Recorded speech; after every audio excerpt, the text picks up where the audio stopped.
नमस्कार, आप देख रहे हैं वंदे भारत और आपके साथ मैं हूं अजिता। पूरे देश का किसान एक बार फिर से सड़क पर आने के लिए तैयार है। रीवा में आज राष्ट्रपति के नाम ज्ञापन सौंपकर किसान संघर्ष समिति ने इस बात का ऐलान किया। वहीं हमारी टीम जब किसानों के बीच पहुंची तो क्या कुछ बातचीत हुई, आइए आपको सुनाते हैं।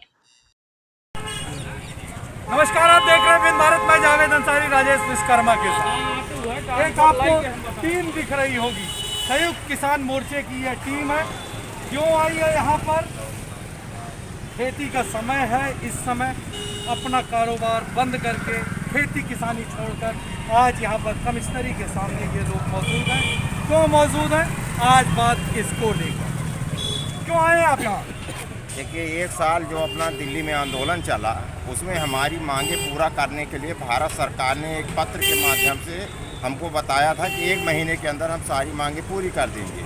लेकिन 1 महीने का जो समय पूरा हुआ, उसके बाद 14-15 को जब मोर्चे की दिल्ली में बैठक हुई तो जो मांगे पूरी करने की बात सरकार ने कही थी, उसमें एक कदम भी आगे नहीं चला। एक कदम भी आगे नहीं बढ़ा।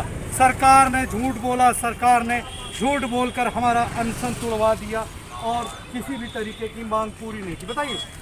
यही हमारी मांग थी कि हमारे एमएसपी को गारंटी दो और किसानों को जो समस्याएं हैं उनको सॉल्व करो। किसानों की समस्याएं अभी तक सॉल्व नहीं है। क्या क्यों इकट्ठा होते हैं बार बार? जब आप लोग सड़क में आ जाते हैं। ये जो किसान के साथ अभी मोदी सरकार ने जो किसान कानून को वापस लिया था, ये फिर जुमला साबित हुआ। इन्होंने झूठ बोला, किसानों के साथ विश्वासघात किया। इस प्रकार किसानों के जो आंदोलन में हत्या हो गई थी उनकी, वो पता चला कि इसको ना मुआवजा दिया गया, ना कुछ किया गया, सिर्फ झूठ बोला गया। ये फिर जुमला साबित हुआ। जुमले की सरकार लगातार साबित हो रही है। मजबूरी में हमें बार बार सड़कों पर उतरना पड़ रहा है। बताइए। ये लगातार मोदी सरकार किसानों के साथ जिस तरह से बर्बरतापूर्वक कार्रवाइयाँ उनके द्वारा की जा रही हैं, लगातार धोखेबाजी की जा रही है। इस धोखेबाजी के खिलाफ किसान सड़कों पर उतरा है और जब तक किसान इनके मंसूबों को पूरी तरह से समाप्त नहीं कर देगा, इनके झूठ ये जो बोलते हैं, झूठ जो वादे करते हैं, झूठ है जो आश्वासन देते हैं, इनको हम नेस्तनाबूद कर देंगे, इनको हम सबक सिखाएंगे।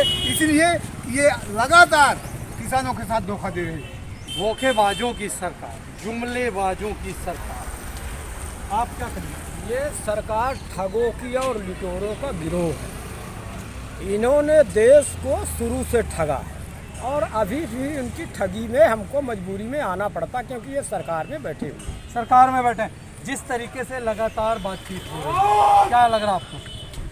देखिए, ये सरकार जब से भाजपा सरकार देश में आई है, लगातार कुछ न कुछ बेचते जा रही है और अंत में ये देश के सबसे बड़ा स्तंभ जिसने उसको भी बहुत प्लानिंग के साथ बेचा, अडानी अंबानियों को बेचा।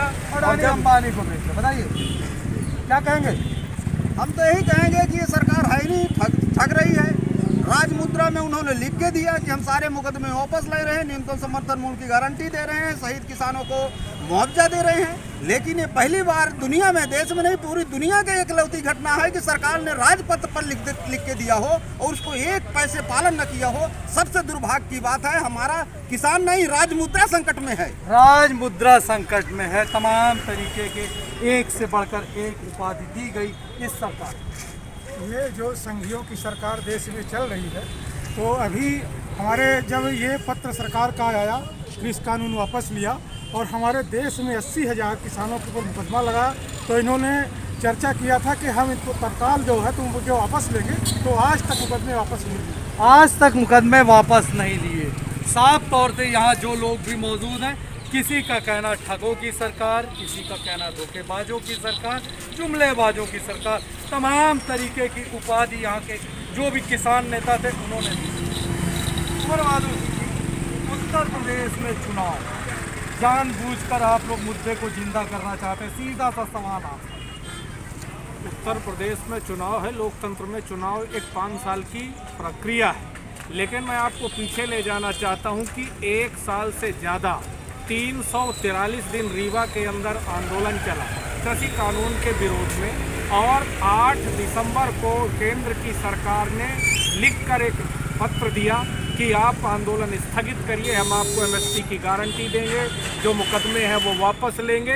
और ये तीनों काले कानून वापस ले रहे हैं। लेकिन विश्व की सबसे बड़ी पार्टी, विश्व झूठ पार्टी, बड़का जुमला पार्टी जो भारतीय जनता पार्टी है, उसने आज तक चाहे 15 लाख रुपए से लेकर और किसान आंदोलन तक आ जाइए, और चाहे बेरोजगारों को 2 करोड़ नौकरी से लेकर और गौशाला तक आ जाइए, जो प्रधानमंत्री मोदी ने किया है सारा झूठ है। ये नकाब दुनिया के सामने उतर गया है। और रही उत्तर प्रदेश की बात, तो जनता लोकतंत्र में सबसे ताकतवर है और उसको पता है कि क्या करना है। इन लुटेरे, झूठ और अडानी अंबानी के दलालों को देश से, प्रदेश से बाहर करना, देश प्रदेश से बाहर निकालना अडानी अंबानी की सरकार।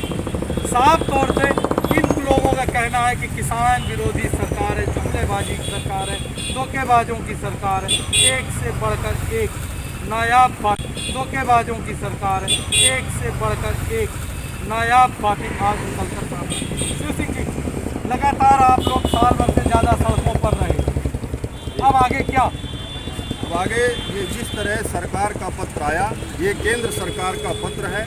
5 मांगों के संबंध में सरकार ने ये कहा था कि बिल हम वापसी की घोषणा करते हैं, और ये जो 5 मांगे हैं, एमएसपी की, मुकदमे वापसी की, आर्थिक सहायता की और तमाम जो मुद्दे जुड़े हैं, इनको ले करके हम शीघ्र मांगे पूरी करेंगे। लेकिन सरकार ने वादा खिलाफी किया है। तो हम लोग आज पूरे देश के अंदर जो 15 जनवरी को मोर्चे की मीटिंग हुई दिल्ली के अंदर, वहाँ निर्णय लिया गया कि 31 जनवरी को हम लोग पूरे देश में विश्वासघात दिवस मनाएंगे। सरकार ने विश्वासघात किया है किसानों के साथ, इस देश के साथ। तो हम लोग आज ज्ञापन सौंपने का, राष्ट्रपति महोदय को संबोधित ज्ञापन सौंपने का काम किया है। और हम लोग ऐलान करते हैं कि यदि सरकार ने अपने वादे पूरा नहीं किया तो हम लोगों को फिर से मोर्चा खोलना पड़ेगा। उसके लिए हम सारे लोगों ने तैयारी कर ली। सारे लोगों ने तैयारी कर ली। मैं अपने दर्शकों को भी एक बार दिखा दूं, ये मेरे हाथ में जो आप कागज़ देख रहे होंगे, कागज़ नहीं है, ये भारत सरकार का वह पत्र है जो भारत सरकार ने किसानों को दिया था। इसमें इन लोग का साफ तौर से कहना था, मैं एक बार आपके टीवी स्क्रीन पर उन लोगों को फिर से दिखाऊंगा। इन लोगों का साफ तौर से कहना है कि इसमें एक भी मांग पूरी नहीं हुई। जिस तरीके से एक भी मांग पूरी नहीं हुई, उसको लेकर आज हम लोग सड़कों पर हैं, विश्वासघात दिवस मना रहे हैं। हालांकि सरकार ने कई बार इनसे वादे किए, लेकिन पूरे अभी तक नहीं हुए। इनका ये कहना है कि अब एक बार फिर से नए सिरे से आंदोलन सड़क में खड़ा करना पड़ेगा। उत्तर प्रदेश के सवाल पर इनका साफ तौर से कहना था, उत्तर प्रदेश के सवाल पर हम बात नहीं कर रहे, हम केवल किसानों के मुद्दे पर बात कर रहे हैं। जो हमें साथ देगा, जो हमारी मांगों को पूरी करेगा, हम उसके साथ हैं, वो पार्टी चाहे जो हो। साफ तौर से बिल्कुल स्पष्ट रूप से मैं अपने दर्शकों को भी बता दूं, संयुक्त किसान मोर्चा जिस तरीके से रीवा में 1 साल से ज़्यादा सड़कों पर रहा, दिल्ली के बॉर्डर पर रहा, उसका सीधा सा असर था, सरकार को झुकना पड़ा था। हालांकि इस दौरान 700 से ज़्यादा किसानों की शहादत हुई। उस शहादत पर भी किसान खामोश है, सरकार खामोश है। सरकार किसानों के हित में किसी भी तरीके का काम नहीं कर रही है। मजबूरी में इनको एक बार फिर से सड़कों पर उतरना पड़ रहा है। किसान आंदोलन को लेकर हम लगातार आपको जो भी ताज़े अपडेट होते हैं वो पहुंचाते रहते हैं। आज के लिए अपने मेज़बान जावेद अंसारी को दीजिए इजाज़त और देखते रहिए बिन भारत।